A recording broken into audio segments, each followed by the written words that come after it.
Desi Fiftina masih menemani Anda di Kompas Sport Pagi. Sport Lovers telah disetujui FIFA. Jakarta International Stadium resmi gunakan rumput jenis Zoysia Matrela untuk Piala Dunia U17 2023. Pemasangan rumput kini tengah dilakukan dan diperkirakan semuanya selesai sebelum akhir Oktober.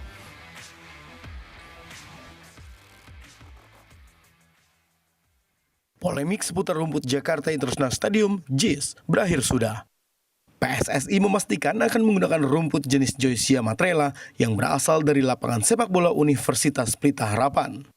Saat ini proses pemindahan sudah mulai dilakukan sejak 8 Oktober. Pantauan Kompas TV, sekitar separuh atau 45% arena lapangan utama JIS telah diinstalasi rumput Zoysia Matrela ini. Setelah proses instalasi rumput, selanjutnya rumput akan dirawat dan masuk dalam proses stitching atau penjahitan. Diperkirakan pada pekan ketiga Oktober lapangan JIS telah siap digunakan. Setelah semua proses selesai, rumput siap digunakan untuk pertandingan.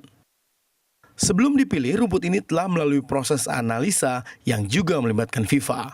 Hasilnya, rumput Zoysia Matrela pilihan UPH dianggap paling sesuai dengan kondisi tanah dan tekstur JIS yang memiliki kualitas baik dari segi kepadatan dan kekuatan. Sehingga rumput ini layak dan dianggap sesuai dengan standar FIFA untuk Piala Dunia U17. Tim Liputan Kompas TV.